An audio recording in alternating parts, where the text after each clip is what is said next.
വിജയത്തിലേക്ക് എത്തണമെന്നുണ്ടെങ്കിൽ നമ്മൾ ചെയ്യേണ്ട കാര്യം നമ്മൾ വെൽ കമ്പോസ്ഡ് ആയിരിക്കുക എന്നുള്ളതാണ്. റിസ്ക് എടുക്കാമെന്നാണ് എൻ്റെ അഭിപ്രായം. അത് കാൽക്കുലേറ്റഡ് റിസ്ക് എടുക്കുക എന്നുള്ളതാണ്. അതിനോടൊപ്പം റിവിഷൻ വളരെ വളരെ ഇമ്പോർട്ടൻ്റ് ആണ്. റിവിഷൻ അതിനോടൊപ്പം പ്രാക്ടീസ് വളരെ ഇമ്പോർട്ടൻ്റ് ആയിട്ടുള്ള പ്രാക്ടീസ്. ഈ ദിവസങ്ങളെ എങ്ങനെ സ്കെഡ്യൂൾ ചെയ്യണം? ഇവര് ഓരോ ദിവസങ്ങളും എങ്ങനെ കാറ്റഗറൈസ് ചെയ്യാമെന്ന് പറഞ്ഞു തരാം. ഓക്കെ, ഇവൻ പ്രിന്റ് എടുത്തു എന്ന് അവന്റെ മനസ്സിൽ ഉറപ്പിച്ചിരിക്കുകയാണ്. മനസ്സിൽ അവന് ഓക്കെയാണ്. അതെ. പരീക്ഷാ ഹാളിൽ ചെന്നിട്ടാണ് ഇവൻ പ്രിന്റ് നോക്കുന്നത്.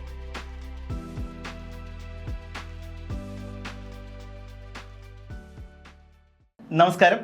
വരാനിരിക്കുന്ന കേസ് കാർഡ് ബാങ്ക് പരീക്ഷയ്ക്ക് വേണ്ടിയിട്ട് പ്രിപ്പയർ ചെയ്തുകൊണ്ടിരിക്കുന്ന എല്ലാ ആസ്പിറൻസിനും വളരെ കാമായിട്ട് ഈ എക്സാം എഴുതാൻ വേണ്ടിയിട്ട് എന്തൊക്കെയാണ് പ്രിപ്പയർ ചെയ്യേണ്ടത്, അതുപോലെ തന്നെ നിങ്ങൾ ഇത്രയും നാൾ നിങ്ങൾക്കുണ്ടായിരുന്ന ആ ഒരു അനുഭവം അല്ലെങ്കിൽ ഒരു ഇത്രയും മാസങ്ങളോടുകൊണ്ടുള്ള ഒരു പ്രിപ്പറേഷൻ എങ്ങനെ നല്ല രീതിയിൽ പ്രസന്റ് ചെയ്യാം, നല്ലൊരു ജോലിയിലേക്ക് എത്തിപ്പെടാൻ പറ്റും എന്നുള്ളതാണ് സഹകാരി റൈസ് പ്ലസിന്റെ ഇന്നത്തെ ഈ എപ്പിസോഡിൽ നമ്മൾ ഡിസ്കസ് ചെയ്യാൻ വേണ്ടിയിട്ട് പോകുന്നത്. നമ്മളോടൊപ്പം ഉള്ളത് സഹകാരിയുടെ എല്ലാമായിട്ടുള്ള ശ്യാം സാറാണ്. സാറിൻ്റെ അഭിപ്രായങ്ങൾ നമുക്കിപ്പോൾ ഏറ്റവും കൂടുതൽ ആവശ്യമുള്ളൊരു സമയം കൂടിയാണ്. അപ്പോൾ സാർ സ്വാഗതം. പ്ലീസ്, എന്തൊക്കെയാണ് നമ്മൾ ഈ ഒരു സമയത്ത്, അതായത് നമ്മുടെ കുട്ടികൾ കഴിഞ്ഞ മാസങ്ങളായിട്ട് പ്രിപ്പയറിംഗ് ആണ്, അതായത് ഓൺലൈനായിട്ട് അവർ ക്ലാസ്സുകൾ അറ്റൻഡ് ചെയ്യുന്നുണ്ട്, ഡെയിലി എക്സാംസ് എഴുതുന്നുണ്ട്. അപ്പം ഫൈനൽ ലെവൽ, അതായത് ഇനി വളരെ കുറച്ച് ദിവസങ്ങൾ, സത്യം പറയുകയാണെങ്കിൽ ഒരു 72 മണിക്കൂർ എന്ന് വേണമെങ്കിൽ നമുക്കിത് പറഞ്ഞു നിർത്താം അല്ലേ. അപ്പോൾ ഈ ഒരു 72 മണിക്കൂർ എന്ന് പറയുന്നത് ഒരുപക്ഷെ അവരുടെ ലൈഫിൽ ചേഞ്ചിങ് മൊമെന്റ്സ് ചിലപ്പം സമ്മാനിക്കുന്ന, അല്ലെങ്കിൽ നാളെ അവരുടെ ഒരു കരിയറിനെ നിശ്ചയിക്കുന്ന ഒരു ദിവസം കൂടിയാണ് ഇനി വരാനിരിക്കുന്ന ഒരു എക്സാം എന്ന് പറയുന്നത്. അപ്പോൾ അതിനകത്ത് വേണ്ടിയിട്ട് പ്രിപ്പയർ ചെയ്യുന്നതാണ് നമ്മുടെ ഓരോ മക്കളും. സാറിൻ്റെ അഭിപ്രായത്തിൽ നമ്മുടെ മക്കൾ എങ്ങനെയാണ് ഈ അവസാനത്തെ 72 മണിക്കൂർ ആയിരിക്കേണ്ടത്? അപ്പോൾ സഹകാരിയുടെ കുട്ടികൾ മാത്രമല്ല, പുറത്തുള്ള കുട്ടികളുണ്ട്, നമുക്കറിയാം. അതെ. ഓക്കെ, അപ്പോൾ എല്ലാ കുട്ടികൾക്കും വേണ്ടി, എല്ലാ മക്കൾക്കും വേണ്ടിയിട്ടുള്ള ഒരു സെഷൻ തന്നെയാണിത്. പ്രധാനമായിട്ടും നമ്മുടെ സഹകാരിയുടെ സ്റ്റുഡൻസിന് വേണ്ടിയിട്ടുള്ള സ്പെഷ്യൽ ലൈവ്സ് നമ്മൾ പോകുന്നുണ്ട്. കാരണം ഫൈനൽ പ്രിപ്പറേഷൻ എന്നൊക്കെ പറയുമ്പോൾ എപ്പോഴും ഒരു മത്സര പരീക്ഷയുടെ വിജയം എന്ന് പറയുമ്പോഴത്തേക്കും നമ്മൾ എപ്പോഴും പറയാറുണ്ട് പഠിക്കുക, നമ്മളെല്ലാവരും ചെയ്യുന്ന കാര്യമാണല്ലേ. അതിനോടൊപ്പം റിവിഷൻ വളരെ ഇമ്പോർട്ടൻ്റ് ആണ്. റിവിഷൻ അതിനോടൊപ്പം പ്രാക്ടീസ് വളരെ ഇമ്പോർട്ടൻ്റ് ആയിട്ടുള്ള പ്രാക്ടീസ്. ഇപ്പോൾ നിങ്ങൾക്ക് ഒരുപാട് പേര് സഹകരിയിൽ നിന്ന് പുറത്തുള്ള ആൾക്കാർ ഇപ്പോൾ ട്രിവാൻഡ്രത്ത് വന്ന് നമ്മുടെ അഗ്നിപരീക്ഷ എഴുതി പോയിട്ടുണ്ട്. ബാക്കിയുള്ള കുട്ടികൾ ഓൺലൈനായിട്ട് ഇപ്പോൾ അഗ്നിപരീക്ഷ ഇന്നും നാളെയും മറ്റന്നാൾ എഴുതുന്നു. അപ്പോൾ അത് ഫൈനൽ എക്സാമിനേഷൻ പോലെയാണ്. പ്രാക്ടീസ് എന്ന് പറയുമ്പോഴത്തേക്കും തുടക്കം തൊട്ടേ നമ്മുടെ ഡെയിലി എക്സാമിനേഷൻസ് എഴുതിയുള്ള പ്രാക്ടീസിന് അതിൻ്റെതായ പ്രാധാന്യമുണ്ട്. അപ്പോൾ അത് നമ്മൾ പറഞ്ഞിട്ടുണ്ട്. ഇനി ഏറ്റവും അവസാനം ഒരു പീയിങ്ങുണ്ട്, പെർഫോമൻസ്. അത് നമ്മൾ ഇത്രയും നാൾ എന്ത് തന്നെ കാട്ടായം കാണിച്ചു വെച്ചാലും അവസാനത്തെ 1.5 മണിക്കൂർ സമയത്ത് ഡെഫിനറ്റ്ലി ഈ ഒരു 1.5 മണിക്കൂറാണ് സത്യം പറഞ്ഞു കഴിഞ്ഞാൽ അവർ ഇത്രയും നാൾ ചെയ്തത്. കാരണം ഞാൻ പല കുട്ടികളെ കണ്ടിട്ടുണ്ട്, ഈ പരീക്ഷ സമയം ആകുമ്പോഴത്തേക്കും ഇവർക്ക് പേടി വന്നിട്ട് ഇവർക്ക് ചിലപ്പോൾ എക്സാം പ്രോപ്പറായിട്ട് അറ്റൻഡ് ചെയ്യാൻ പറ്റാതെ അങ്ങനെ ഒത്തിരി കാൻഡിഡേറ്റ്സ് പല തരത്തിലുണ്ട്. അപ്പോൾ അങ്ങനെയുള്ള ഒരുപാട് ഉദ്യോഗാർത്ഥികൾ നമ്മളെ സമീപിക്കുമ്പോൾ അതെങ്ങനെ ഹാൻഡിൽ ചെയ്യണം എന്നുള്ള കാര്യം നേരത്തെ പറഞ്ഞു കൊടുത്തിട്ടുണ്ട്. ഒരു പക്ഷേ നമുക്കൊരു എക്സ്റ്റേണൽ പ്രൊഫഷണൽ ഹെൽപ്പ് തന്നെ വേണ്ടി വന്നേക്കാം.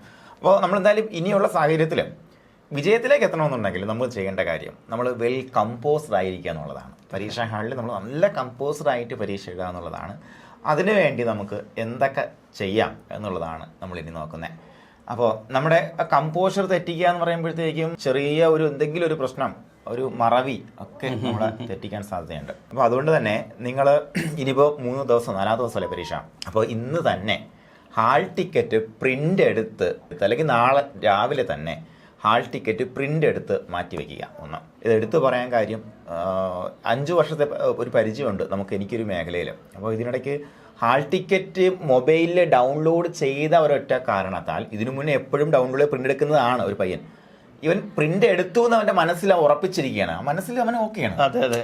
പരീക്ഷാ ഹാളിൽ, അതും സബ് ഇൻസ്പെക്ടർ പോലീസിൻ്റെ നല്ലൊരു കിട്ടുന്ന കാൻഡിഡേറ്റ്, പരീക്ഷാ ഹാളിൽ ചെന്നിട്ടാണ് ഇവൻ പ്രിൻ്റ് നോക്കുന്നത്. പ്രിൻ്റ് നോക്കുമ്പോഴത്തേക്കും അതും ടൈമിൽ ഇൻ ടൈം പ്രിൻ്റ് ഇല്ല. എന്താ സംഭവിക്കുക, ഒന്നും ചെയ്യാനില്ല. അവർ തിരിച്ചു പോയി പ്രിൻ്റ് എടുത്ത് വന്നപ്പോഴത്തേക്കും ടൈം ഔട്ടായി. അപ്പോൾ അതുകൊണ്ട് അത് വളരെ ഇമ്പോർട്ടൻ്റ് ആണ്. ഇത്തരത്തിൽ നമ്മളെ മനസ്സ് പറ്റിച്ചു കളയും. ഇത്രയും നാൾ നമ്മൾ എടുത്തല്ലോ, ഇപ്പോഴും എടുത്തു നമ്മൾ കരുതാൻ സാധ്യതയുണ്ട്. ഇല്ല, പ്രിൻ്റ് എടുത്തു എന്ന് ഉറപ്പാക്കുക. ഒന്ന്. രണ്ടാമത്തെ കാര്യം എന്ന് പറയുമ്പോൾ നമ്മൾ വാച്ച് ഉപയോഗിക്കാൻ പറ്റത്തില്ല. ഹാളിൽ വാച്ച് ഉപയോഗിക്കാൻ പറ്റത്തില്ല. അതുമായി ബന്ധപ്പെടുത്തി ഞാൻ പറയാം. പരീക്ഷ എഴുതി നമുക്ക് നോക്കേണ്ടതായിട്ടുണ്ട്, അതിനെക്കുറിച്ച് ഞാൻ പറയാം. പിന്നെ പെൻ നമ്മൾ സെലക്ട് ചെയ്ത് വയ്ക്കുക. പെൻ സെലക്ട് ചെയ്ത് വയ്ക്കുക എന്ന് പറയുമ്പോഴത്തേക്കും സെല്ലോ ഗ്രിപ്പർ പേന ഉപയോഗിക്കരുത്. സെല്ലോ ഗ്രിപ്പർ പേന ഉപയോഗിച്ചാൽ 3-4 വരെ ഓരോ കോളത്തിൽ എക്സ്ട്രാ ഇടേണ്ടി വരും. അതെപ്പോഴും നമ്മൾ പറയുന്ന കാര്യമാണ്. പുതിയ പേന കൊണ്ടുപോകരുത്. പുത്തൻ പേന കൊണ്ടുപോയി. അപ്പോൾ നിലവിൽ എന്ത് ചെയ്യുക, നിങ്ങൾ ഇതുവരെ കയ്യിൽ ആൾറെഡി യൂസ്ഡ് ആയിട്ടുള്ള പേന ഇല്ലാന്നുണ്ടെങ്കിൽ ഇന്ന് തന്നെ പേന വാങ്ങിയിട്ട് എഴുതി തുടങ്ങാം. എന്തെങ്കിലുമൊക്കെ എഴുതി ഒന്ന് തഴക്കമായ പേനയാകുമ്പോഴത്തേക്കും വളരെ വേഗം നമുക്ക് ബബിളിങ് കംപ്ലീറ്റ് ചെയ്യാൻ പറ്റും. ഒരു 6 മുതൽ 8 സെക്കൻഡ് വരെയാണ് നമുക്ക് ബബിളിങ്ങിന് വേണ്ടി നീക്കി വയ്ക്കാൻ പറ്റുക. ഇത് ഇത്തരത്തിൽ നിങ്ങൾ ബൗൾ ചെയ്യുകയാണെന്നുണ്ടെങ്കിൽ അവിടെ നമുക്ക് കുറച്ച് സമയം, ഒരു 3 മുതൽ 4 മിനിറ്റ് എക്സ്ട്രാ കിട്ടും. നമുക്ക് ആ 3 മുതൽ 4 മിനിറ്റിൻ്റെ പ്രാധാന്യം നമ്മൾ പറയണ്ടല്ലോ. അപ്പോൾ പിന്നെ നമുക്കിതുപോലെ ആ ഒരു സ്ലിപ്പ് ഉണ്ടാകാതിരിക്കേണ്ടത് അഡ്വാൻസ് ആയിട്ട് നമ്മൾ പരീക്ഷ ഹാളിൽ എത്താൻ വേണ്ട നടപടികൾ അത് നമ്മൾ നേരത്തെ കൂട്ടി തന്നെ പ്ലാൻ ചെയ്യുക. അപ്പോൾ ഇങ്ങനെയുള്ള കുറച്ച് നമുക്ക് സ്ഥിരമായിട്ട് സംഭവിക്കുന്ന ചില കാര്യങ്ങൾ ശ്രദ്ധിച്ചു കഴിഞ്ഞാൽ നമുക്ക് അവസാനമുള്ള ആ ഒരു നമ്മളാൽ ഒഴിവാക്കാൻ പറ്റുന്ന തരത്തിലുള്ള ടെൻഷൻ ഒഴിവാക്കാൻ പറ്റും. സോ ചെക്ക് ലിസ്റ്റ് പ്രിപ്പയർ ചെയ്യുക എന്നുള്ളതാണ് നമ്മുടെ മെയിൻ ആയിട്ടുള്ള ഒരു ഫസ്റ്റ് ഡ്യൂട്ടി എന്ന് പറയുന്നത് ഇതിൽ. അപ്പം നമ്മുടെ പെന്നായിക്കോട്ടെ, ഈവൻ നമ്മൾ ചെക്ക് ലിസ്റ്റിൽ എടുത്ത് വെക്കുക അല്ലേ സാറേ. അതുപോലെ തന്നെ നമ്മുടെ ഹോൾ ടിക്കറ്റ്, നമുക്കന്ന് പോകാനുള്ള ട്രാൻസ്പോർട്ടേഷൻ എന്താണോ നേരത്തെ എത്തിപ്പെടുക എന്നുള്ളത് തന്നെ നമ്മുടെ മൈൻഡ് കൊണ്ടൊന്ന് റിലാക്സ് ആവാൻ നമ്മളെ ഇമ്പോർട്ടന്റ് ആയിട്ട് സഹായിക്കും. ഉറപ്പായിട്ടും നമ്മൾ 1 മണിക്കൂർ മുന്നേ പരീക്ഷ ഹാളിൽ എത്തുന്നതിനെ കുറിച്ചാണ് നമ്മൾ ഇപ്പോഴേ പ്ലാൻ ചെയ്യേണ്ടത്. അത് എത്തുകയും വേണം. എത്തിയാൽ മാത്രമേ നമുക്ക് ഇൻ കേസ് ഇപ്പം നേരത്തെ അകത്ത് കയറായിരുന്നു, ഇപ്പോൾ അകത്ത് കയറാൻ പറ്റില്ല, എന്നാലും നമുക്ക് അവിടെ നിന്ന് ഇരുന്ന് അല്ലേ. അതെ, നമുക്ക് ആ ഒരു എൻവയോൺമെന്റിൽ നമ്മൾ എത്തിപ്പെടുമ്പോൾ നമുക്ക് കിട്ടുന്ന ഒരു മെന്റൽ റിലാക്സേഷൻ അത് വളരെ ഒരു ഇമ്പോർട്ടന്റ് ആയിട്ടുള്ള ഒരു കാര്യം തന്നെയാണ്. പ്രത്യേകിച്ച് ഇതുപോലുള്ള ഒരു മത്സര പരീക്ഷയ്ക്ക് വേണ്ടിയിട്ട് നമ്മൾ അറ്റൻഡ് ചെയ്യുന്ന സമയത്ത്. സാർ, എൻ്റെ അടുത്ത ചോദ്യം എന്ന് പറയുന്നത്, ഇനി വരുന്ന ഒരു 2 ദിവസം, അതായത് നാളെയും മറ്റന്നാളും അത് കഴിഞ്ഞുള്ള ഒരു ദിവസവും, 3 ദിവസമാണല്ലോ ഇവർക്ക് മെയിനായിട്ട് കിട്ടുന്നത്. ഈ ദിവസങ്ങളെ എങ്ങനെ സ്കെഡ്യൂൾ ചെയ്യണം ഇവർ? അപ്പം ഇത്രയും ദിവസത്തെ അവരുടെ പഠനങ്ങൾ, അതിൽ എന്തൊക്കെ മെയിൻ പോയിന്റുകളായിരിക്കണം അവർ ഈ ഒരു സമയത്ത് കോൺസെൻട്രേറ്റ് ചെയ്യേണ്ടത്, അല്ലെങ്കിൽ ഓരോ ദിവസങ്ങളും എങ്ങനെ കാറ്റഗറൈസ് ചെയ്യാമെന്ന് പറഞ്ഞു തരാമോ? ഓക്കെ, ഉറപ്പായിട്ടും. നമുക്കിനി പ്രധാനമായിട്ട് നമ്മുടെ കയ്യിലുള്ളത് 3 ദിവസങ്ങൾ മാത്രമാണ്. 3 ദിവസങ്ങൾ എന്ന് പറയുമ്പോൾ ഏറ്റവും അവസാനത്തെ ദിവസം എന്താണ് ചെയ്യേണ്ടതെന്ന് ഞാൻ പറഞ്ഞുതരാം. ഇതിനു മുന്നേ ഉള്ള 2 ദിവസങ്ങൾ, 2 ദിവസങ്ങളിൽ നിങ്ങൾക്ക് ക്വിക്ക് റിവിഷന് വേണ്ടിയിട്ട് നമ്മൾ ഉറപ്പായിട്ടും നിങ്ങൾ ഷോർട്ട് നോട്ട് മൈൻഡ് മാപ്പ് ചെയ്ത് വെച്ചിട്ടുണ്ടായിരിക്കും.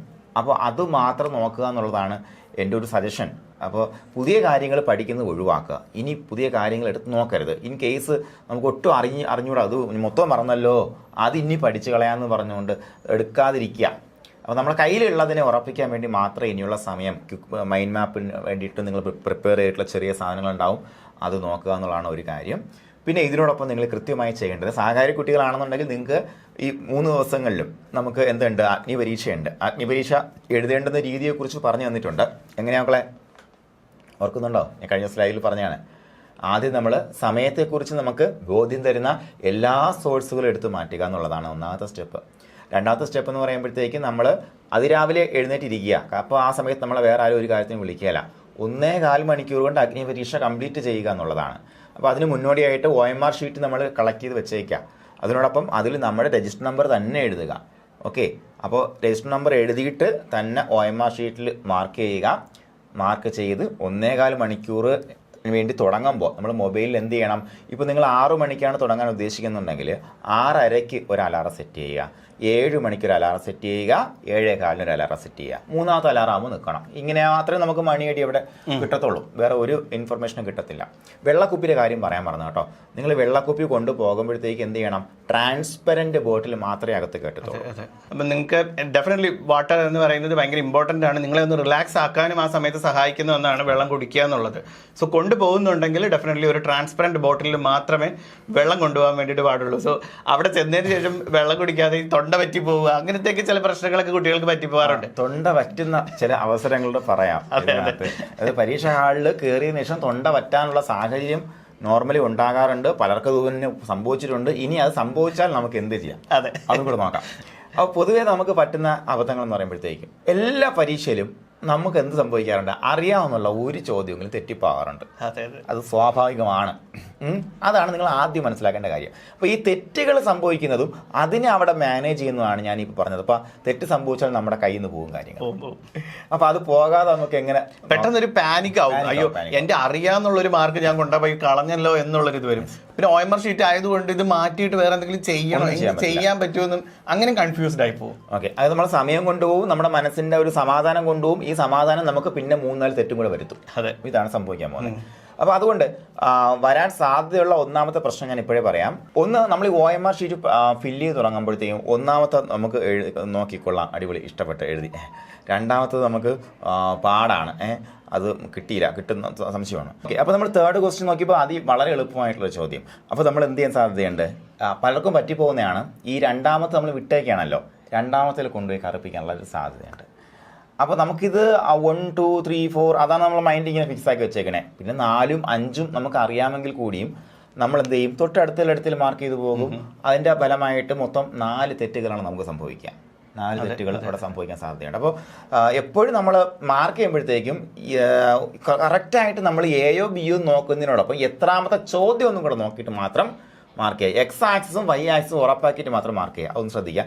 ഇനി ഇതിങ്ങനെ സംഭവിച്ചു എന്നിരിക്കട്ടെ, ഈ സംഭവിച്ച് ഇതെന്തായാലും നമ്മൾ അറിയും അവിടെ. കാരണം 5 ചോദ്യം കഴിയുമ്പോൾ ഒരു ഗ്യാപ്പ് ഉണ്ട്. ആറാമത്തെ എടുക്കുമ്പോൾ അപ്പോഴാണ് നമ്മൾ അറിയാം. ആ സമയത്ത് നമ്മുടെ മൈൻഡ് സെറ്റ്, അതാണ് ഞാൻ നേരത്തെ പറഞ്ഞത്, നമുക്ക് തൊണ്ട വരണ്ട് പോകാൻ സാധ്യതയുണ്ടെന്ന് പറഞ്ഞത്. തൊണ്ട വരണ്ട്, ആ സമയത്ത് തൊണ്ട വരളും. ആ സമയത്ത് നിങ്ങൾ മനസ്സിലാക്കേണ്ട കാര്യം ഇത് ഓർക്കുക, ഇത് ഒന്ന് കണ്ണടച്ച് ഇത് ഓർക്കുക. എല്ലാ പരീക്ഷയിലും എനിക്ക് മുന്നേയും 4 മുതൽ 5 ചോദ്യങ്ങൾ അറിയാവുന്നതും തെറ്റിപ്പോയിട്ടുണ്ടോ. ഇനിയും ഈ മൈൻഡ് സെറ്റിൽ ഞാൻ പരീക്ഷ എഴുതി കഴിഞ്ഞാൽ എനിക്കിപ്പോൾ ആൾറെഡി 3 തെറ്റി, എൻ്റെ അബദ്ധം കൊണ്ട് തെറ്റിപ്പോയി, അത് സംഭവിച്ചു കഴിഞ്ഞു. ഇനിയും ഈ മൈൻഡ് സെറ്റിൽ നമ്മൾ മുന്നോട്ട് പോയി കഴിഞ്ഞാൽ തെറ്റുകൾ കൂടാനുള്ള സാധ്യതയുണ്ട്. അപ്പോൾ ഇത് ആൾറെഡി നടന്നു കഴിഞ്ഞു. അപ്പോൾ എന്ത് ചെയ്യുക? Take A deep breath. അതായത് നമുക്കൊരു 4-4-4 സെഷൻ നമുക്ക് പ്രാക്ടീസ് ചെയ്യണം. അപ്പോൾ 4 സെക്കൻഡ് ഒന്ന് ഡീപ്പ് ബ്രേത്ത് ഉള്ളിലേക്ക് എടുക്കുക, 4 സെക്കൻഡ് ഹോൾഡ് ചെയ്യുക, 4 സെക്കൻഡ് റിലീസ്. അതൊരു 3 തവണ ചെയ്താൽ മതി. 3 തവണ നമ്മളൊന്ന് ചെയ്യുമ്പോഴത്തേക്ക് നമുക്ക് എന്തായാലും, നിങ്ങൾക്ക് വേണമെങ്കിൽ ഇപ്പോൾ ചെയ്ത് നോക്കാം കേട്ടോ. ഇപ്പോൾ തന്നെ കണ്ണടച്ചിട്ട് നമുക്കൊരു 1 2 3 4 1 2 3 4 സെക്കൻഡ് ഹോൾഡ്, റിലീസ് 1 2 3 4 ഇങ്ങനെ ഒരു 3 തവണ ചെയ്താൽ നമുക്ക് നഷ്ടം ഒരു 20-30 സെക്കൻഡ് ആയിരിക്കും. അതായത് അവിടെ നമ്മളത് സ്റ്റോപ്പ് ചെയ്യുക, നമ്മുടെ മൈൻഡിനെ റിലാക്സ് ചെയ്യുക, നമ്മൾ വീണ്ടും നെക്സ്റ്റ് ക്വസ്റ്റ്യൻ തൊട്ട് വിജിലൻ്റ് ആയിരിക്കുക. So that is the main thing. അത് നമുക്ക് പോയല്ലോ എന്ന് വിചാരിച്ച് അവിടെ നമ്മൾ സ്റ്റക്കായി പോകരുത് എന്നുള്ളതാണ് മെയിൻ ആയിട്ട്. അപ്പോൾ നമുക്ക് ഇത്തരത്തിൽ നിങ്ങൾക്ക് അവിടെ ഇതുപോലെ പല അബദ്ധങ്ങളും സംഭവിച്ചേക്കാം. അതായത് നമുക്ക് എന്ത് അബദ്ധം അവിടെ സംഭവിച്ചാലും നിങ്ങൾ തോട്ട് പ്രോസസ്സിനെ ഇങ്ങനെ കൊണ്ടുവരാൻ വേണ്ടി ശ്രമിക്കണം. പൊതുവെ അവിടെ നിന്ന് പിടിവിട്ട് പോകാനാണ് പതിവ്. പിന്നെ അവിടെ വീണ് ഉരുണ്ട് ബോധം കെട്ട് വീണ കേട്ടാ, അതിൻ്റെ ഒന്നും ആവശ്യം. നമ്മൾ മൈൻഡ് കൊണ്ട് റിലാക്സ് ആയിട്ടിരിക്കുക. അതുപോലെ തന്നെ നമ്മളെ സെൽഫായിട്ട് റിലാക്സ് ആക്കാനുള്ള സ്ട്രാറ്റജി നമുക്കറിയാം. ഇപ്പൊ നന്നായിട്ട് പഠിക്കുന്ന കുട്ടികൾക്ക് പലപ്പോഴും പറ്റിപ്പോകുന്ന ഒരു പ്രശ്നവും കൂടിയാണിത്. അവർക്ക് ഒരു ചെറിയ മിസ്റ്റേക്ക് പറ്റിക്കഴിഞ്ഞാൽ അവർക്കത് മാനേജ് ചെയ്യാൻ പറ്റൂല, കൺട്രോൾ ചെയ്യാൻ പറ്റാണ്ടായി പോകും. അപ്പം പെട്ടെന്ന് പാനിക്കായി ടെൻഷനായിട്ട് അങ്ങനത്തെ ഒരു പ്രശ്നങ്ങളൊക്കെ വരാറുണ്ട്. സോ ഡെഫിനറ്റ്ലി ഈ ഒരു 4 സെക്കൻഡ് റൂൾ എന്ന് പറയുന്നത് നിങ്ങൾക്ക് സത്യം പറഞ്ഞാൽ ഭയങ്കര ഹെൽപ്ഫുൾ ആയിരിക്കും. So thank you so much sir. So ഇനി നെക്സ്റ്റ് എന്താണ് അടുത്തത്? അപ്പോൾ നമ്മൾ പറഞ്ഞുകൊണ്ടിരുന്നത് പ്രാക്ടീസിനെ കുറിച്ചാണ് പറഞ്ഞുകൊണ്ടിരുന്നത്. അപ്പോൾ നിങ്ങൾ ഇനിയുള്ള സമയം അവിടെ വെച്ചാൽ ഇങ്ങോട്ട് പോയതല്ലേ, അതിനുള്ള സമയം നിങ്ങൾക്കിപ്പോൾ നിലവിൽ സഹകാരി സ്റ്റുഡൻറ്റ് അല്ലെങ്കിൽ കൂടിയും നിങ്ങൾക്കൊരു PYQ എടുക്കാം. അതായത് നമുക്കിപ്പോൾ ഏറ്റവും റീസെൻ്റ് ആയിട്ടൊക്കെ വന്നിട്ടുള്ള ഏതെങ്കിലും ക്വസ്റ്റ്യൻ പേപ്പർ എടുക്കാം. നിങ്ങൾക്ക് ആൾറെഡി ഒരു പക്ഷേ അറിയാമായിരിക്കും, നിങ്ങൾ ചെക്ക് ഔട്ട് ചെയ്ത ക്വസ്റ്റ്യൻസ് ആയിരിക്കും. എന്നാലും നമുക്കൊരു OMR ഷീറ്റ് എടുത്തിട്ട് ഒരു 1.25 മണിക്കൂർ കൊണ്ട് ഈ പരീക്ഷ എഴുതി നോക്കുക. ഈ വരുന്ന ദിവസങ്ങളിൽ നിങ്ങൾക്ക് ചെയ്യാൻ പറ്റുന്നൊരു കാര്യമാണ്. അപ്പോൾ ഈ 2 ദിവസവും എടുത്ത് ഒരു പരീക്ഷ എടുക്കുക. OMR കറുപ്പിക്കുന്ന ഒരു ശീലം, 2 OMR എങ്കിൽ നിങ്ങൾ എല്ലാ പേരും കറുപ്പിച്ച് നോക്കുക. അത് വളരെ ഇമ്പോർട്ടൻറ്റ്. പിന്നെ നമ്മൾ പറഞ്ഞു വിടുന്ന ലാസ്റ്റ് ദിവസത്തെക്കുറിച്ചാണ്. ലാസ്റ്റ് ദിവസമാണ് എല്ലാവരും ആലോചിച്ചുകൊണ്ടിരിക്കുന്നത്. പൊതുവേ സഹകാരി എപ്പോഴും തുടക്കം തൊട്ടേ പറയാറുള്ള കാര്യമാണ്, അവസാനത്തെ ദിവസം നിങ്ങളൊന്നും പഠിക്കാതിരിക്കുക. എന്ത് അടിപൊളിയായിട്ടുള്ളൊരു സംഭവം അല്ലേ. അപ്പൊ ഇത്രയും ദിവസം പഠിക്കണം, ഒരു സമയം പോലും കളയരുത്.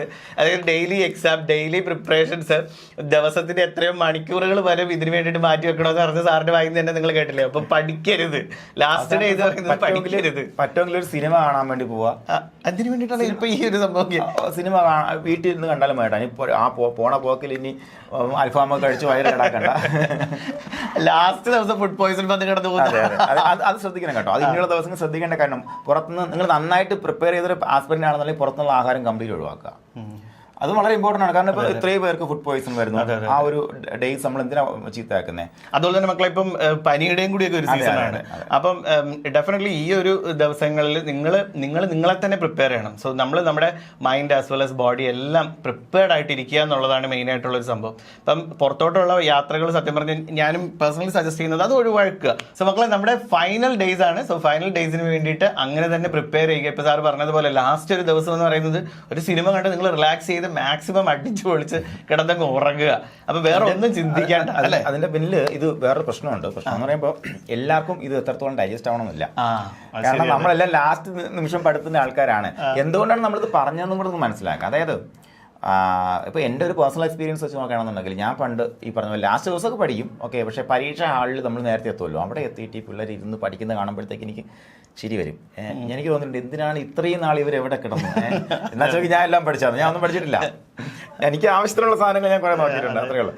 അപ്പോൾ അത്തരത്തിൽ പരീക്ഷ ഹാളിൽ ചെന്നിട്ട് ഒന്നും പഠിക്കാതെ അവിടെ ഒന്ന് കറങ്ങി നടന്ന് പരീക്ഷ കയറുമ്പോൾ എനിക്ക് ഭയങ്കര കാംനെസ് എപ്പോഴും ഫീൽ ചെയ്തിട്ടുണ്ട്. ഡെഫിനറ്റ്ലി. അതെ, പേഴ്സണലി ഞാനും പറയുവാണെങ്കിൽ ഞാനും ഫൈനൽ എക്സാംസ് ഒക്കെ എഴുതുന്ന സമയത്ത് ഇതുപോലെ തന്നെ ലാസ്റ്റ് മിനിറ്റ് നമ്മൾ അവിടെ ചെല്ലുമ്പോഴത്തേക്കും കുറേ പേര് ഇങ്ങനെ ബുക്കൊക്കെ തുറന്നു വെച്ച് ചില റാങ്ക് ഫയലൊക്കെ ഫയൽ അയ്യോ ഞാനിതൊന്നും നോക്കിയിട്ടില്ലല്ലോ, ഞാൻ ഈ ക്വസ്റ്റ്യൻ ഒന്നും കണ്ടിട്ടില്ലല്ലോ. അപ്പം നമുക്കൊരു ടെൻഷൻ വരും. അപ്പം നമ്മളിപ്പോൾ ഫ്രണ്ട്സിൻ്റെ അടുത്തൊക്കെയാണ് ഇരിക്കുന്നതെങ്കിൽ അവർ ചിലപ്പോൾ 5 ക്വസ്റ്റ്യൻ കാണിച്ചു തരും. എടാ ഇതൊക്കെ നീ നോക്കിയോ എന്നൊക്കെ ചോദിച്ചു. അപ്പോഴും നമുക്ക് വേറെ പോയി, കാരണം ഈ സാധനം ഞാൻ നോക്കിയിട്ടില്ലാത്ത 5 ക്വസ്റ്റ്യൻ. പക്ഷേ അവൻ പഠിക്കാത്ത മറ്റ് 10-100 ക്വസ്റ്റ്യൻ എനിക്കറിയാമായിരിക്കും. പക്ഷെ ഈവൻ ആ 5 ക്വസ്റ്റ്യൻ കാണുമ്പോൾ ഞാൻ ടെൻഷൻ ആവും. അതുകൊണ്ട് അവിടെ ചെന്ന് ഒരു പരിപാടിക്ക് നിൽക്കാതിരിക്കുക. അപ്പോഴത്തേക്കും എന്താ നമ്മൾ ഇരിക്കുന്ന കൊമ്പിന്റെ ശക്തിയിലല്ല, എപ്പോഴും പറയാറുണ്ട് നമ്മുടെ ചിറകുകളുടെ ആ ഒരു വിശ്വാസത്തിലാണ് ഒരു പക്ഷി ഒരു കൊമ്പിലിരിക്കുക അല്ലേ. അതേപോലെ നമ്മൾ ടോപ്പിക്ക് കവർ ചെയ്ത ആൾക്കാരാണ്, ഓക്കെ ഫൈൻ ഗുഡ്. നമ്മൾ എന്ത് ചെയ്യാൻ പെർഫോം ചെയ്യാൻ പോകുന്നു. പിന്നെ പരീക്ഷ എളുപ്പമായിരിക്കോ പാടായിരിക്കോ, എളുപ്പമായിരിക്കോ പാടായിരിക്കോ, രണ്ടായാലും എന്താ കുഴപ്പം? പഠിച്ച കുട്ടിക്ക് ഒരു കുഴപ്പമില്ല. എന്താ കാര്യം? Result will remain the same. അപ്പോൾ ഫസ്റ്റ് റാങ്ക് വാങ്ങുന്നവൻ പാടായാലും എളുപ്പമില്ല അവന് ആ ഒരു റേഞ്ചിലുണ്ടാവും. അപ്പോൾ എന്താ പാടാണെന്നുണ്ടെങ്കിൽ നല്ലത് ഇത്രയേ ഉള്ളൂ. പരീക്ഷ പാടാണെങ്കിൽ പഠിച്ച കുട്ടിക്ക് നല്ലത്. എന്താ കാര്യം? കട്ട് ഓഫ് കുറഞ്ഞിരിക്കും. അതെ, പരീക്ഷ ഒരുപാട് എളുപ്പമായി കഴിഞ്ഞാൽ പഠിച്ച കുട്ടിക്ക് ബുദ്ധിമുട്ടാണത്. അതെ. അപ്പോൾ അതുകൊണ്ട് എന്ത് ചെയ്യുക? പരീക്ഷ പാടാണോ എളുപ്പമാണോ, എനിക്ക് 40 ചോദ്യങ്ങൾ മാത്രമേ എഴുതാൻ പറ്റുകയുള്ളൂ, അല്ലെങ്കിൽ ഇത്രയും സ്റ്റേറ്റ്മെൻറ്റ് ഞാൻ വായിച്ച് തീർന്നില്ല, അതൊന്നും വിഷയമുള്ള കാര്യമല്ല. How to approach the examination, അതാണ് നമ്മൾ അടുത്തൊരു സെഗ്മെന്റ്. അതെ, ഓക്കെ. അപ്പോൾ നമുക്ക് എന്തായാലും എക്സാം അപ്രോച്ച് ചെയ്യുമ്പോഴത്തേക്കും ശ്രദ്ധിക്കേണ്ട മൈനസ് മാർക്ക്. അതെ, നമ്മൾ എപ്പോഴും കൂടുതൽ കുട്ടികൾക്ക് പറ്റിപ്പോകുന്നൊരു പ്രശ്നമാണ്. നമുക്ക് അറിയാമെന്നുള്ളത് എഴുതിയതിന് ശേഷം ഇതും കൂടി ഞാനൊന്ന് അറ്റൻഡ് ചെയ്തേക്കാം, ചിലപ്പോൾ കുഴപ്പമില്ല, ചില കിട്ടണമെങ്കിൽ കിട്ടിക്കോട്ടെ അല്ലേ, കിട്ടിയാൽ കിട്ടിപ്പോയാൽ പോയി. അപ്പൊ ആ ഒരു സംഭവത്തിൽ നിൽക്കുന്ന ചില മൈൻഡ് സെറ്റുകൾ നമുക്കുണ്ടാവും ചില സമയത്ത്. കാരണം അറിയാന്നുള്ള 40 എണ്ണേ ഉണ്ടായിരുന്നുള്ളൂ. അപ്പൊ ഈ 10 എണ്ണത്തിൽ എനിക്കൊരു ഓപ്ഷനാണ്. ചിലപ്പോൾ എനിക്ക് ശരിയായിരിക്കും, ചിലപ്പോൾ തെറ്റായിരിക്കും. ആ ഒരു മൈൻഡ് സെറ്റിൽ ഇരുന്ന് എഴുതില്ലേ സാറേ? അപ്പം നെഗറ്റീവ് മാർക്കിംഗ് എന്ന് പറയുന്നത് നമ്മുടെ ഇതിലുണ്ട് എന്നുള്ള കാര്യം നമ്മുടെ കുട്ടികൾക്ക് അവെയറാണ്. ബട്ട് ഈവൻ ദോ ചില സമയങ്ങളിൽ പോലും ഇപ്പോൾ കുറച്ച് ക്വസ്റ്റ്യൻ എനിക്ക് അറ്റൻഡ് ചെയ്യാൻ പറ്റുള്ളൂ. ഇപ്പോൾ എനിക്ക് 40 അല്ലെങ്കിൽ 50 ക്വസ്റ്റ്യൻ എനിക്ക് അറിയാമെന്നുള്ളത്, എക്സാക്ട് കറക്റ്റ് ആൻസർ ഞാൻ പറയുന്നത് അറിയാമെന്നുള്ളതുള്ളൂ. പക്ഷെ ഒരു 10 എണ്ണം കൂടി ഞാൻ എങ്ങനെയെങ്കിലും ചെയ്യണം, എന്നിട്ട് ഞാൻ ഇറങ്ങിപ്പോവാം എന്ന് വിചാരിച്ചിരിക്കുന്ന കുട്ടികൾ കാണും. അപ്പോൾ ഇതിനകത്ത് ആക്ച്വലി ജിജോയുടെ കാഴ്ചപ്പാട് എൻ്റെ കാഴ്ചപ്പാടും ചെറിയ ഡിഫറൻസ് ഒക്കെ ഉണ്ട്. അപ്പോൾ ഞാൻ പേഴ്സണലി ഞാൻ റിസ്ക് എടുത്തിട്ടുള്ള ആളാണ്. എല്ലാ പരീക്ഷയിലും റിസ്ക് എടുത്തിട്ടുള്ള ആളാണ്. അപ്പോൾ റിസ്ക് എടുക്കാമോ വേണ്ടേ എന്നുള്ളത് നിങ്ങളുടെ പേഴ്സണൽ ചോയ്സ് ആണ്. എന്നാൽ കൂടിയും പരീക്ഷ നമ്മൾ എഴുതുമ്പോഴത്തേക്ക് നമ്മളൊരു കാര്യം ശ്രദ്ധിക്കേണ്ടത്, നമുക്ക് എന്തായാലും ഈ പരീക്ഷ അത്യാവശ്യം പാടുള്ള പരീക്ഷ ആയിരിക്കും, ഒരു സംശയം ആ കാര്യത്തിൽ വേണ്ട. അതായത് ഒരു പക്ഷേ നമ്മൾ ഒരു 10-20 പേജൊക്കെ ഉള്ള ക്വസ്റ്റ്യൻ പേപ്പർ പ്രതീക്ഷിക്കാം. ചിലപ്പോൾ ഒരു പേജിൽ 2 ചോദ്യങ്ങൾ മാത്രമുള്ള പേജുകളുണ്ടാവും, അര പേജുള്ള ക്വസ്റ്റ്യൻസ് ഉണ്ടാവും, ഉറപ്പായിട്ടും ഉണ്ടാവും. കാരണം അത്രയും വലിയ സ്റ്റേറ്റ്മെൻ്റ് ഒക്കെ ഉണ്ടായിരിക്കും. എന്തായാലും നിങ്ങൾ മനസ്സിലാക്കേണ്ടത്, ഇങ്ങനെയുള്ള ക്വസ്റ്റ്യൻ പേപ്പറുകൾ വരുമ്പോഴത്തേക്കും നമ്മൾ ഫസ്റ്റ് ഒന്ന് റൈഡ് ചെയ്യുക, തുടക്കം തൊട്ട് ഒടുക്കം വരെ റൈഡ് ചെയ്ത് പോവുക ഒരു അരമണിക്കൂർ കൊണ്ട്. അവിടെ കിട്ടുന്നതിന് നമ്മൾ ഈസി പിക്കിങ്സ് നമ്മൾ എടുക്കുക. ഈസി പിക്കിങ്സ് നമ്മൾ 100 വരെയുള്ള ഈസി പിക്കിങ്സ് എടുക്കുക. അപ്പോൾ അതിനകത്തൊരു 40 എണ്ണം കാണാൻ സാധ്യതയുണ്ട്, അല്ലെങ്കിൽ 30 എണ്ണം ആയിക്കോട്ടെ. ഇനി നമ്മൾ കറക്റ്റായിട്ട് ചെയ്ത് പോകുമ്പോഴത്തേക്ക് അവസാനമുള്ള നമുക്ക് മിസ്സാകുന്നില്ല എന്ന് ഉറപ്പാക്കാനും, അല്ലെങ്കിൽ അവസാനം എത്തുമ്പോൾ നമ്മുടെ മൈൻഡിൻ്റെ കമ്പോഷർ ഇല്ലാതെയാണ് നമ്മൾ ആ ഒരു ക്വസ്റ്റ്യൻ അറ്റൻഡ് ചെയ്യുന്നത് അപ്പോൾ അവസാനം എത്തുമ്പോഴത്തേക്ക് നമ്മൾ മൈൻഡിൻ്റെ കമ്പോഷർ ഉറപ്പാക്കാനും വേണ്ടിയിട്ടാണ് എന്ത് ചെയ്യുന്നത്, ഈ ഒരു ഫസ്റ്റ് റൈഡിങ്. ഇപ്പോൾ 1 മുതൽ 100 വരെ ഒന്ന് റൈഡ് ചെയ്ത് പോവുക. റൈഡ് ചെയ്ത് പോയിട്ട് നമ്മൾ എഴുതാൻ വേണ്ടി ഇട്ടേക്കുന്ന, അല്ലെങ്കിൽ ഒട്ടും നോക്കാത്ത വലിയ ചോദ്യങ്ങൾ ഒന്ന് റൗണ്ട് ചെയ്തേ പോവുക. രണ്ടാമത്തെ റൗണ്ട് നമ്മൾ അത് നോക്കി വരിക എന്നുള്ളതാണ്. അപ്പോൾ അത് കഴിഞ്ഞ കേരള ബാങ്ക് പരീക്ഷയിൽ കേരള ബാങ്കിലെ JSCയിൽ ഞാൻ പറഞ്ഞു വിട്ടതാണ്. അത് ചെയ്തവരുണ്ട്, ചെയ്യാത്തവരുണ്ട്. പക്ഷേ അതേപോലെ അതേ സംഭവം കേരള ബാങ്കിൽ ആവർത്തിച്ചു. കേരള ബാങ്കിൽ ഫസ്റ്റ് റൈഡ് ചെയ്തവർക്ക് അവസാനത്തെ IT ക്വസ്റ്റ്യൻ 10 എണ്ണം കിട്ടി. എന്നാൽ ഫുള്ള് ചെയ്തിട്ട് വരാമെന്ന് പറഞ്ഞിരുന്ന ആൾക്കാരെ സംബന്ധിച്ച് ആ 10 ചോദ്യങ്ങൾ അവസാനം പുറത്തിറങ്ങി കരഞ്ഞവരുണ്ട്. അയ്യോ ഇത്രയും സിമ്പിൾ ക്വസ്റ്റ്യൻ അവിടെ കിടന്നല്ലോ എന്ന് വെച്ച് കരഞ്ഞ ആൾക്കാരുണ്ട്. അപ്പോൾ അതുകൊണ്ട് ഈ ഒരു സ്ട്രാറ്റജി നിങ്ങൾ ഉപയോഗപ്പെടുത്തുക. പിന്നെ ജോസ് സാർ പറഞ്ഞ പോലെ നമ്മുടെ മൈനസ് മാർക്കിൻ്റെ കാര്യമാണ് ഒരു ഓക്കെ. എന്തായാലും നമ്മൾ പരീക്ഷയെ നമ്മൾ അഭിമുഖീകരിക്കുമ്പോൾ തന്നെ നിരന്തരം പ്രാക്ടീസ് ചെയ്ത ഒരു ഉദ്യോഗാർത്ഥിക്ക് അറിയാൻ പറ്റും പരീക്ഷയുടെ ഒരു ജനറൽ അറ്റംപ്റ്റ് എത്രത്തോളാണെന്നുള്ള കാര്യത്തിൽ. അപ്പോൾ അവിടെ നമ്മൾ റിസ്ക് എടുക്കാമെന്നാണ് എൻ്റെ അഭിപ്രായം. അത് കാൽക്കുലേറ്റഡ് റിസ്ക് എടുക്കുക എന്നുള്ളതാണ്. ഓക്കെ, അതായത് നമുക്കിപ്പം എയോ ബിയോ അല്ല എന്ന് പരിപൂർണ ബോധ്യമുണ്ട്. എയും ബിയും അല്ല, എയും ബിയും ആണെന്നുണ്ടെങ്കിൽ എൻ്റെ തല നിങ്ങൾ വെട്ടിയെടുത്തു, അത്രയും കോൺഫിഡൻസ് നിങ്ങൾക്ക് ഉണ്ടെന്നുണ്ടെങ്കിൽ നമുക്കൊരു ചെറിയ റിസ്ക് എടുക്കാം. ബി ആണോ സി ആണോ റിസ്ക് എടുക്കാം. പിന്നെ പഠിച്ചിട്ട് പരീക്ഷയ്ക്ക് പോകുന്ന ഉദ്യോഗാർത്ഥിയെ സംബന്ധിച്ച് ഉത്തരങ്ങൾ അവൻ്റെ മുന്നിൽ നിന്ന് തിളങ്ങും. അപ്പോൾ ആദ്യം കാണുന്നതായിരിക്കും ഉത്തരം, രണ്ടാമത് ചിന്തിച്ച് കൊളാകുന്നതാണ് പൊതുവേ ഉള്ളൊരു രീതി. അപ്പോൾ നിങ്ങൾ പഠിച്ച കുട്ടിയാണെന്നുണ്ടെങ്കിൽ ഈ വാക്ക് നിങ്ങൾ ഓർത്ത് വെച്ചോ, ചാത്തന്മാർ നിങ്ങളുടെ ചെവിയിൽ നിന്ന് പറഞ്ഞു തരും, ഉത്തരം അവിടെ നിന്ന് തിളങ്ങും. കേട്ടോ? ഓക്കെ, അപ്പോൾ അത് നിങ്ങൾ ശ്രദ്ധിക്കുക. അപ്പോൾ അത് തന്നെ എടുത്ത് വയ്ക്കുക. പിന്നെ രണ്ടാമത് ഇത് ഇത്രയും സിമ്പിൾ ആക്കുമോ പി എസ് സി അത്ര മണ്ടനല്ലല്ലോ എന്ന് ചിന്തിച്ചിട്ട് നിങ്ങൾ കൂടുതൽ മിടുക്കനാവാൻ നോക്കി കഴിഞ്ഞാൽ അവിടെ തെറ്റ് സംഭവിക്കാനുള്ള സാധ്യത വളരെയേറെയാണ്. അത് ശ്രദ്ധിച്ചോളാം. പിന്നെ റിസ്ക് എടുക്കുമ്പോഴത്തേക്ക് ഇതേപോലെ കാൽക്കുലേറ്റ് ചെയ്ത് റിസ്ക് എടുക്കുക. ഇത് ഈ കാൽക്കുലേറ്റഡ് റിസ്ക് എന്ന് പറയുമ്പോഴത്തേക്ക് ഇത്രയേ ഉള്ളൂ മക്കളെ. നമുക്ക് ഓരോ കോയിൻ ടോസ് ചെയ്യുമ്പോഴത്തേക്കും ഈച്ച് ആൻഡ് എവറി ടൈം 10 തവണ ഹെഡ് വീണാലും 11 തവണയും probability will remain the same. രണ്ടിനും ഈക്വൽ ചാൻസ് ആണ് വരുന്നത്. നമ്മൾ വിചാരിക്കും പിന്നെ ടൈൽ വീഴുമെന്ന്. അത് നമ്മുടെ തോന്നൽ മാത്രമാണ്. അങ്ങനെ. അപ്പോൾ അതുകൊണ്ടാണ് പറഞ്ഞത് നമുക്ക് 4 എണ്ണത്തിൻ്റെ ഓപ്ഷൻ അവിടെ കളയാം. 2 എണ്ണം കട്ട് ചെയ്താൽ നമുക്ക് ഒരു നിങ്ങൾ 4 എണ്ണം ചെയ്യുന്നു, അതിൽ 1 എണ്ണം കിട്ടി 3 എണ്ണം തെറ്റിയാലും എഫക്റ്റിനില്ല. അതെ, കാരണം ആ കിട്ടിയ 1 മാർക്കാണ് നമുക്ക് നഷ്ടപ്പെടുന്നുള്ളൂ. നമ്മൾ ഈ റിസ്ക് എടുത്തത് കൊണ്ട് നമുക്ക് ലഭിച്ച 1 മാർക്ക് നമുക്ക് പിന്നെ നഷ്ടപ്പെട്ടു പോകുന്നുള്ളതേ ഉള്ളൂ. അത് നമുക്കൊരു നമ്മളെ നെറ്റ് എഫക്റ്റിനെ ബാധിക്കുന്നില്ല. ഈ ഒരു ഫോർമുല കളക്ട് ചെയ്യാൻ വന്നാൽ സെറ്റാണ്. പക്ഷേ 2 എണ്ണം ശരിയും 2 എണ്ണം തെറ്റും ആയാൽ പ്ലസ് ആണ്. അതുകൊണ്ട് മാത്രമാണ് അങ്ങനെ പറയുന്നത്. അത് നിങ്ങൾ ആലോചിച്ച് എടുക്കുക നിങ്ങളുടെ ഡിസിഷൻ. ഇത് ഞാൻ എൻ്റെ ഒരു പേഴ്സണൽ ഒപ്പീനിയൻ നിന്നും എക്സ്പീരിയൻസ് എന്നും പറഞ്ഞൊരു കാര്യമാണ്. അപ്പോൾ ടെൻഷൻ അടിക്കേണ്ട കാര്യമില്ല. റിസ്ക് എടുക്കേണ്ടവർക്ക് റിസ്ക് എടുക്കാം. ബട്ട് ഈവൻ ദോ ഈ ഒരു കാര്യം മനസ്സിൽ വെക്കുക. കാരണം 4 ക്വസ്റ്റ്യൻസ് വീണ്ടും തെറ്റിപ്പോയി കഴിഞ്ഞാൽ നമ്മുടെ 1 മാർക്ക് അവിടെ പോവുകയാണ് അല്ലേ. അപ്പോൾ അത് മൈൻഡിൽ എപ്പോഴും ഉണ്ടായിരിക്കണം. സോ ഓപ്ഷണലാണ്. അപ്പോൾ 2 ക്വസ്റ്റ്യൻസ് അറിയാം, 2 ഓപ്ഷൻസ് തെറ്റാണ് എന്ന് നിങ്ങൾക്ക് 100% ഉറപ്പുണ്ടെങ്കിൽ സാറ് പറഞ്ഞ ഈ ഒരു ടൈപ്പ് ഓഫ് റിസ്കിന് പോകാൻ പാടുള്ളൂ. പക്ഷെ ഞാൻ നോർമലി റിസ്ക് എടുക്കാത്ത ഒരാളാണ്. എൻ്റെ കറക്റ്റ് ഉത്തരങ്ങൾ മാത്രം ഞാൻ ഷീറ്റിൽ ഫില്ല് ചെയ്യാറുള്ളൂ. സോ അതുകൊണ്ടാണ് ഞാൻ ആ ഒരു ഓപ്ഷൻ ഞാൻ എപ്പോഴും ഓപ്ഷണലായിട്ടേ വെക്കാറുള്ളൂ കേട്ടോ. അത്രയും ക്രൂഷ്യൽ ആയിട്ടുള്ള സിറ്റുവേഷൻ ആണെങ്കിൽ മാത്രം. Okay fine.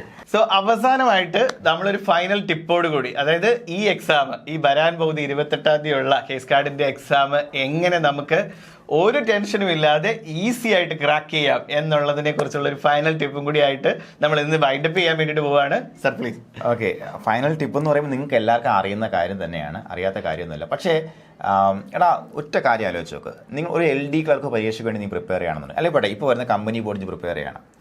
അത് കഴിഞ്ഞാൽ എന്ത് എന്നൊരു ചോദ്യമാണ്, അല്ലെങ്കിൽ ഇത് കിട്ടിയില്ലെങ്കിൽ ഞാൻ എന്ത് ചെയ്യും എന്നൊരു ചോദ്യമാണ് നമ്മളെപ്പോഴും കുഴപ്പത്തിലാക്കുന്നത് അല്ലേ.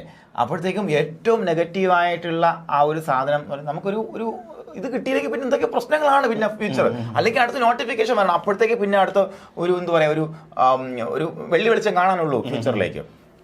നമുക്ക് അതേപോലെ ഒരു പ്രശ്നവുമില്ല സഹകരണ മേഖലയിൽ പഠിക്കുന്ന കുട്ടികൾ. കാരണം എന്താ, ഇതിന്റെ ഇരട്ടി വേക്കൻസി വരുന്ന പരീക്ഷ വന്നു കിടക്കുന്നു CSEB അല്ലേ, നമ്മൾ തകർക്കും. അപ്പൊ അതുകൊണ്ട് നിങ്ങൾക്ക് ഒരു ടെൻഷൻ, 0 ടെൻഷനിൽ പോയി പരീക്ഷ എഴുതിയിട്ട് വരിക. സഹകാരിയുടെ ഒരു മോക്ക് ടെസ്റ്റ് എഴുതുന്ന അതേ ലാഘവത്തിൽ പരീക്ഷ എഴുതിയിട്ട് വരിക. ഇത്ര മാത്രമാണ് പറയാനുള്ളത്.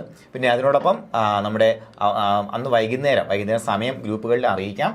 നമുക്ക് ലൈവ് ഇൻട്രാക്ഷൻ ഉണ്ടായിരിക്കും. കേസ് കാർഡ് ബാങ്ക് JCA എക്സാമിനേഷൻ്റെ ലൈവ് ഇൻട്രാക്ഷൻ വൈകുന്നേരം ഉണ്ടായിരിക്കും. അതുപോലെ വരുന്ന ദിവസങ്ങളിലൊക്കെ നമുക്ക് മാരത്തോൺ സെഷൻസ് ഉണ്ട്. അപ്പോൾ അതിലെല്ലാം പങ്കെടുക്കുക. അതിൽ പ്രകമ്പനത്തിൻ്റെ പരീക്ഷ, പ്രകമ്പനം എന്നൊരു ബാച്ച് CSEBക്ക് വേണ്ടി ഒരു അടിപൊളി ബാച്ച് സ്റ്റാർട്ട് ചെയ്യണം. അതിനൊരു എൻട്രൻസ് എക്സാമിനേഷൻ ഉണ്ടായിരിക്കും. അത് എഴുതാൻ വേണ്ടിയിട്ട് നിങ്ങൾക്ക് മെസ്സേജ് അയച്ച് ഗ്രൂപ്പിലേക്ക് ആഡ് ആയി അത് എഴുതാം. അപ്പോൾ എന്തായാലും നമുക്ക് ഫ്യൂച്ചർ ഇങ്ങനെ നിറഞ്ഞ് കിടക്കാം, ഓപ്പർച്യൂണിറ്റീസ് നിറഞ്ഞ് കിടക്കുകയാണ്. നമ്മളത് പോയി എടുത്താൽ മാത്രം മതി. അതുകൊണ്ട് ഏറ്റവും ക്ലിയർ മൈൻഡായിട്ട് പോയി പരീക്ഷ എഴുതിയിട്ട് വരിക. കുട്ടികളെ, മക്കളെ, നമ്മളെല്ലാവരും കൂടെ ഉണ്ടാവും. വിജയം എന്ന് പറയുമ്പോഴത്തേക്കും അത് ഒരു ദിവസം കൊണ്ടുണ്ടാവുന്നതല്ല, നമുക്കറിയാം അല്ലേ. ഒരു ദിവസം കൊണ്ടോ ഒരു മാസം കൊണ്ടോ ഒരു വർഷം കൊണ്ടോ ഉണ്ടായതല്ല. നിങ്ങൾ കുറേ കാലമായിട്ട് കഷ്ടപ്പെടുകയാണ്. നിങ്ങൾ കഷ്ടപ്പെടുന്നുണ്ട്, നിങ്ങൾ ഹാർഡ് വർക്ക് ചെയ്യുന്നുണ്ട്. പലരും ഇത് കാണുന്നില്ല. നമ്മൾ ഒരുപാട് ബുദ്ധിമുട്ടുകളിലൂടെ കടന്നു പോകുന്നുണ്ട്, ഒക്കെ ശരിയാണ്. അപ്പോൾ അതിലൊക്കെ നിങ്ങൾക്ക് ലഭിച്ച ഓരോ അനുഭവങ്ങളും നിങ്ങളുടെ വിജയത്തിലെ ഓരോ ചവിട്ടുപടികളായിട്ട് മാറും. അത് ഒട്ടും വിദൂരമല്ല. എല്ലാ കൂട്ടുകാർക്കും വിജയാശംസ തരികയാണ്. എല്ലാവർക്കും നന്ദി. Thank you.